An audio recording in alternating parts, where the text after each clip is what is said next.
जय श्री राधे कृष्ण। आज के इस वीडियो में मैं आपको रक्षाबंधन के बारे में विस्तृत जानकारी देने वाला हूं, इसीलिए वीडियो को अंत तक देखें, जिसमें मैंने रक्षाबंधन के सबसे शुभ मुहूर्त के बारे में बताया है। साथ ही रक्षाबंधन पूजा विधि और रक्षा सूत्र बांधते समय जिस मंत्र को पढ़ना चाहिए उसे भी बताया है। हालांकि मैं आपसे कहूँगा कि आप रक्षाबंधन की पूजा वैसे ही करें जैसे आपके परिवार में वर्षों से किया जाता रहा है। सबसे पहले मैं आपका अधिक समय न लेते हुए रक्षाबंधन के शुभ मुहूर्त के बारे में बता देता हूँ। तो रक्षाबंधन का पर्व श्रावण मास में उस दिन मनाया जाता है जिस दिन पूर्णिमा अपराह्न काल में पड़ रही हो। यदि पूर्णिमा के दौरान अपराह्न काल में भद्रा हो तो रक्षाबंधन नहीं मनाना चाहिए।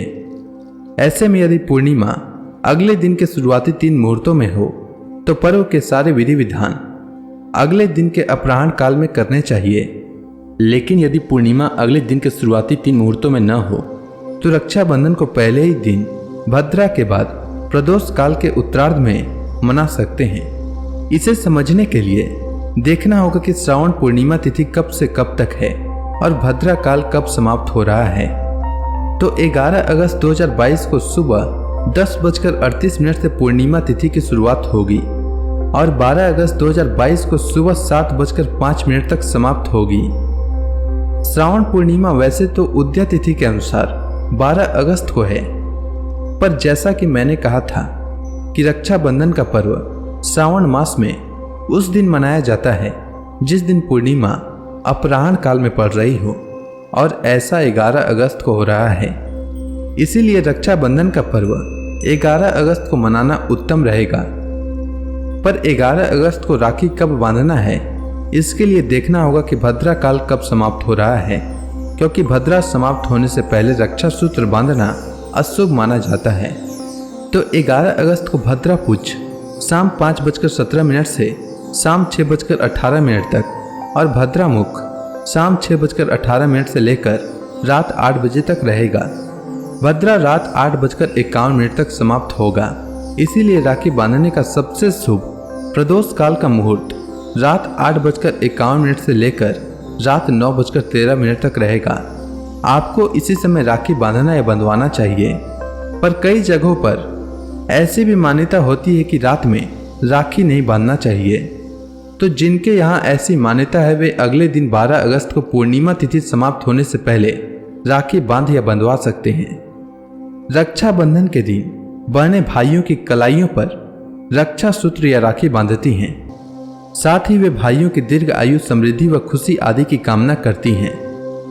रक्षा सूत्र या राखी बांधते समय जिस मंत्र को पढ़ा जाता है या जिसे पढ़कर पुरोहित भी यजमानों को रक्षा सूत्र बांधते हैं वह मंत्र है ओम एन बद्धो बलि राजा दानवेंद्रो महाबल तेन त्वाम अपि बद्धनामि रक्षे माचल माचल। इस मंत्र के पीछे भी एक महत्वपूर्ण कथा है जिसे प्रायः रक्षाबंधन की पूजा के समय पढ़ा जाता है। एक बार धर्मराज युधिष्ठिर भगवान श्री कृष्ण से ऐसी कथा को सुनने की इच्छा प्रकट करते हैं जिससे सभी कष्टों से मुक्ति मिल जाती हो। इसके उत्तर में भगवान श्री कृष्ण ने उन्हें यह कथा सुनाई। प्राचीन काल में देवों और असुरों के बीच लगातार 12 वर्षों तक संग्राम हुआ। ऐसा मालूम हो रहा था कि युद्ध में असुरों की विजय होने वाली है।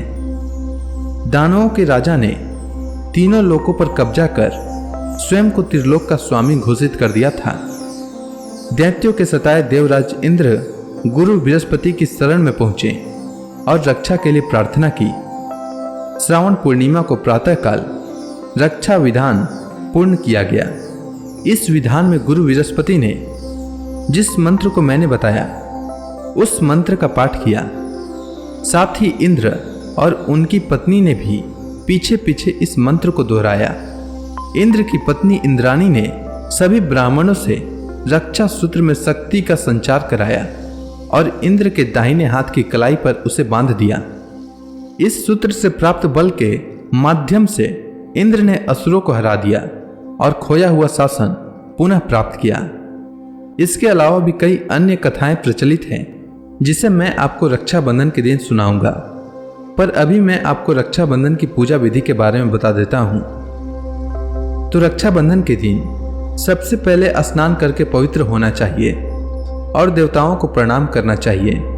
कुल देवी और देवताओं का आशीर्वाद जरूर लें। इसके बाद चांदी, पीतल या तांबे की थाली में राखी, अक्षत, रोली या सिंदूर एक छोटी कटोरी में रखें और जल या इत्र से गीला कर लें। राखी की थाल को पूजा स्थल में रखें और सबसे पहले राखी बाल गोपाल या अपने इष्ट देवता को अर्पित करें। भगवान से प्रार्थना करें। इसके बाद शुभ मुहूर्त में राखी बांधते समय भाई का मुंह पूर्व या उत्तर दिशा की ओर होना चाहिए। इससे आपकी राखी को देवताओं का भी आशीर्वाद प्राप्त होता है। राखी बांधते समय भाइयों को सिर पर रुमाल या कोई स्वच्छ वस्त्र रखना चाहिए। बहन सबसे पहले भाई के माथे पर रोली या सिंदूर का टीका लगाएं। टीका के ऊपर अक्षत लगाएं और आशीर्वाद के रूप में भाई के ऊपर कुछ अक्षत छीटें। भाई की नज़र उतारने के लिए दीप से आरती दिखाएं। कहीं कहीं जगहों पर बहनें अपनी आंखों का काजल भी भाई को लगाती हैं, तो वो भी कर सकते हैं। इसके बाद भाई की दाईं कलाई में राखी का पवित्र धागा मंत्र बोलते हुए बांधें। मैंने आपको मंत्र बता दिया है। इससे राखी के धागों में शक्ति का संचार होता है। इसके बाद भाई बहन एक दूसरे को मिठाई खिलाकर मुंह मीठा कराएं। अगर भाई बड़ा हो तो बहनें भाई के चरण स्पर्श करें। बहनें बड़ी हो तो भाइयों को बहनों के चरण छूकर आशीर्वाद लेना चाहिए। इसके बाद भाई वस्त्र, आभूषण या धन देकर बहन के सुखी जीवन की कामना करें। तो इस तरह रक्षाबंधन का पर्व मनाना चाहिए। अगर आप किसी और विधि से मनाते हैं तो आप उससे भी मना सकते हैं। उम्मीद है आपको रक्षाबंधन से जुड़ी जानकारी अच्छी लगी होगी।